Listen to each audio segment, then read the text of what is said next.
And we want to introduce our panel. So far, we have Cynthia Mutere from the Ford Kenya. She's the chairperson of the Women League there. Karibu sana to the show.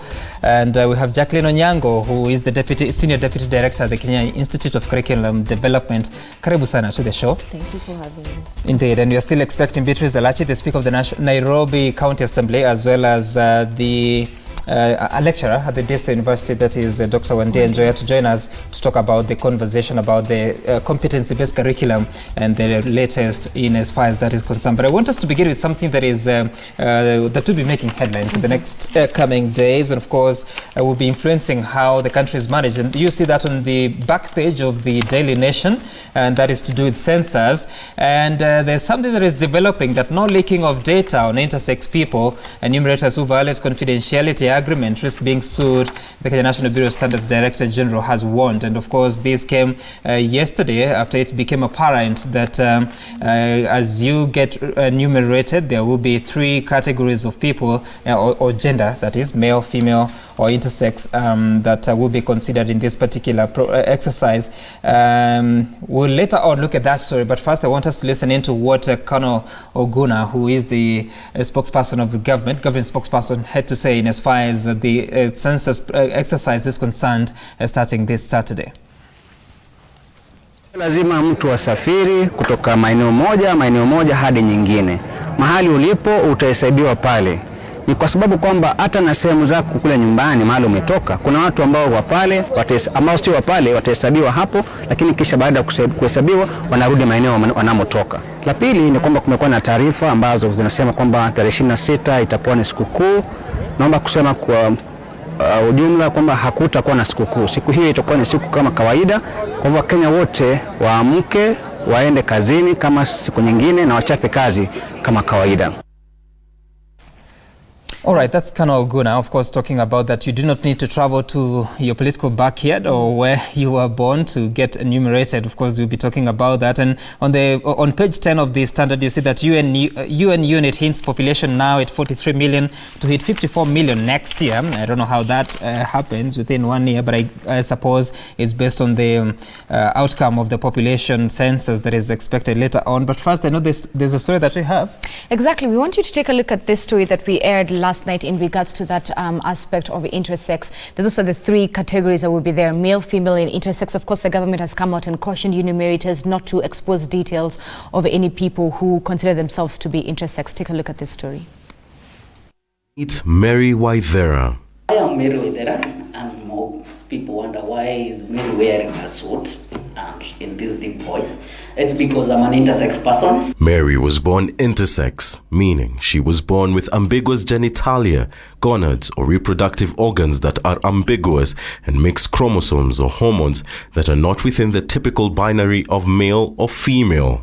According to the United Nations Office of Human Rights, in every population, there are 0.05% to 1.7% of children born intersex. The UN Free and Equal campaign, initiated by the UN Office of Human Rights, estimates that in every population there are 0.05% to 1.7% intersex children who are born. The percentages would put the numbers of intersex persons between 24,000 to 800,000 according to the Kenya National Bureau of Statistics estimate of Kenya's population of 47.8 million in 2018. The life of Mary Waithera, now known as James Karanja, was tough as he faced neglect, ridicule, and even contemplated committing suicide. So I went to a girls' boarding school, and it was not easy for me because the first day people said, come and see, tumeletewa boy kwa shule.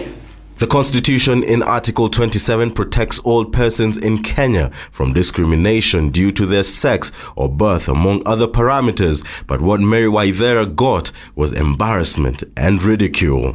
People attempted to undress me in public, but when they realized, that whatever was between my leg was not clear, they came and said sorry, but already I had felt betrayed because these were the people I would have expected them to protect me. But there is hope for the intersex persons with the upcoming census, with the data collected expected to help in ensuring their needs of education, identity, and healthcare are taken care of. In a continent diverse in culture, battling for inclusivity of every culture, our country, Kenya, has stood out as the first African country to document intersex persons in this year's census that will be carried out from the 24th to 25th of August, a move that will surely be replicated by other African countries. Patrick Gatua, Citizen TV. Okay, so it's the first time, get this, ever since Kenya gained independence, that the intersex community will be recognized within our census as well. All right, and of course, it will have quite some ramifications in terms of how planning is concerned. We will shortly be joined by Honorable Beatrice Elachi, the Speaker of the Nairobi County Assembly. She's in studio, but trying to get ready. But now, as we delve into this, I don't know whether, as a political party, the Ford Kenya, is there anything that you're involving yourselves in terms of preparations for the census that kicks off this Saturday? Is there anything that you're doing about it? Definitely, one thing that has come out from even the story of the intersex marriage is the sanctity of the data, the safeguarding the data from manipulation, and all political parties, politicians are going to be concerned about that. How is this data going to be secured to make sure that it's not manipulated in any way to show, especially from a tribal perspective, because that's something that the Bureau has said they're going to be doing, and they've been doing this for over the years.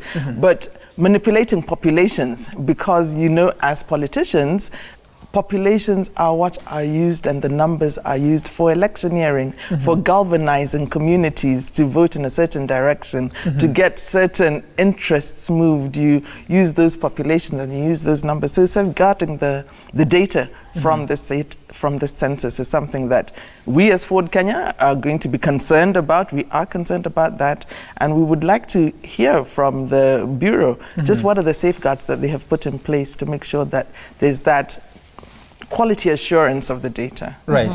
And of course, now we're joined by the Nairobi County Assembly Speaker, Beatrice Elachi. Karibu sana to the conversation. And talking about population, in the year 2009, if you recall. The last time we had our census. Yes. There was quite some political hit in as far as the results were concerned. Politicians had even gone to court contesting the outcome of the national count. Are we still facing similar fears this time round, or we now have left it to the Bureau to conduct it and give us the results? And why would the politicians actually be concerned this time round? Well, first of all, I think this time round the government is more prepared, and I think people have, the census of 24th is just counting. I think they started this thing 5 years ago. That is when all the preparation started. In some places, they've already done the satellite, just mapping, so that you're able to know at that time, especially in areas where we know that sometimes you'll find people living because of pasture and all that. So I think they've put in some good measures in terms of what happened in 2009. 2009, we have those who were very smart. They knew we were going into a new constitution, there will be division of revenue. And so, indeed, yes, let's be honest, as Kenyans, we cheated, and we are hoping that will not happen again, because after the cheating, then you don't translate it into, again, the numbers that you're saying you have. And I think that is what has been a push off and on with many of the politicians. So with that cheating, are you talking about inflated numbers, or what yes, exactly? They inflated the numbers. They inflated the numbers because when you now go to the real voting, you wonder. And I know there are some, and then the same politicians who are very smart. They've been in parliament for the last 20 years. You find them now, at that time, they looked at the boundaries, because they know after census you go to boundaries. So what did they do? They protected some constituencies. But you ask yourself, why would I be in Dagoretti North with 150,000 voters, while you in your constituency have only 12,000 voters, but we have to share everything equal? I think that the time has come that while we are doing this, okay, census is not really because of politics. Let us start from there. I think census is there to help the country to plan, and not just Kenya in its context, but globally.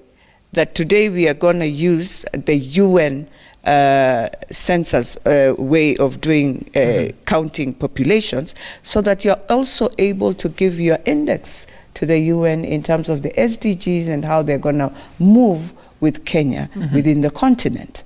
So it is not just for counting, but in the context of the way we think as Kenyans, we made it our way of doing a few ways of corruption. But this time around, I just want to say, I think the government knew that will happen. The government knew we will find people running to court. Speaker, that leads me to my next question, that issue of boundary. This specific census, how do you see it affecting the call of a referendum that we've been seeing from different parties? Well, not even the referendum. I think let's see how it takes us to the boundaries, because I think now we want to see, because you cannot reduce. I've always said, you cannot reduce constituencies. You can only add, because there is a parameter we use of why you're bringing in a constituency. Now, what other maybe politicians will be doing, will be seeing how to safeguard their constituencies, which they know might have a less benchmark in terms of what the Constitution says and what are the numbers for you to have a constituency. Jacqueline Onyango, you're the Senior Deputy Director at KICD. How will this census help us improve our education? I think as we have heard, it is critical for planning. But for education, I think it is even more critical, especially if we can segregate that data, to be able to know the kind of age brackets we have, and especially the school going whom we need to be in school, considering that we have the 100% transition. It's very critical for planning. But again, I look at it as a very good opportunity for our learners, because one of the things we look at in curriculum is relevance of curriculum.